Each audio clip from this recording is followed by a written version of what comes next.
Hamil dan melahirkan di saat pandemi COVID-19 menjadi tantangan tersendiri. Seorang ibu harus tetap sehat dan berpikir positif agar kehamilan atau proses kelahiran bayi bisa berjalan lancar meski di tengah situasi sulit saat ini. Kabar bahagia disampaikan sejumlah artis ibu kota terkait kehamilannya, mulai dari artis Chelsea Olivia yang kini hamil anak kedua. Kemudian Zaskia Adya-Mecca yang kali ini merupakan kehamilan anaknya yang kelima. Namun hamil di kala pandemi tentu punya tantangan tersendiri. Tak hanya di kalangan selebritas, warga pun merasakan hal yang sama. Ida Farida contohnya. Wanita yang sedang hamil 9 bulan ini merupakan orang dengan HIV atau ODA, mengaku cukup stres dengan kondisi hamil di tengah pandemi. Statusnya sebagai orang dengan HIV dan sederet protokol kesehatan tes COVID-19 yang harus ia jalani, menjadikan kehamilannya kali ini tak berjalan mudah.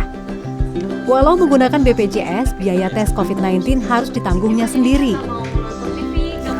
Ya agak repot ya, karena udah setiap bulan kita harus ke rumah sakit, belum lagi harus setiap ke rumah sakit tuh kan harus ada dicek COVID, bukan dicek COVID sih, screening COVID ya. Jadi setiap masuk rumah sakit di screening terus, screening lagi gitu. Belum lagi juga pas mau melahirkan juga dicek COVID dulu sebelum melahirkan. Kondisi tidak biasa juga dialami ibu yang melahirkan di kala pandemi. Meigina salah satunya. Baginya, hamil hingga melahirkan saat pandemi butuh kesabaran ekstra. Sebelum melahirkan, ia harus menjalani rapid test sebanyak 3 kali. Dan itu aku datang subuh-subuh 4:30 dalam keadaan pecah ketuban. Aku ditaruh di ruang UGD, aku dites, jadi aku nggak boleh naik langsung ke ruangan bersalin. Karena sebenarnya kan kalau pecah ketuban itu harus benar-benar cepat tindakannya. Kalau nggak salah kan benar-benar merembes banget ya.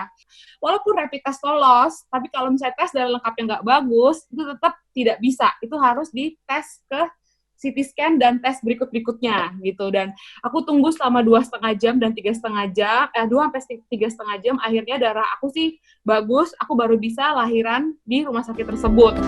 Semua protokol kesehatan dilakukan untuk melindungi ibu dan bayi dari resiko tertular virus corona. Dr. Obscin Boy Abidin menyatakan, selain butuh kondisi tubuh yang prima, hamil dan melahirkan saat pandemi butuh dukungan penuh dari keluarga.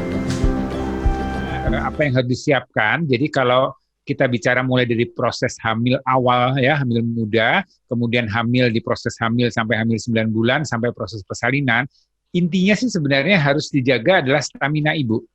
Ya, karena kita tahu bahwa virus ini memang akan menyerang orang-orang atau wanita hamil atau wanita yang ya pada umumnya dengan stamina yang turun atau yang.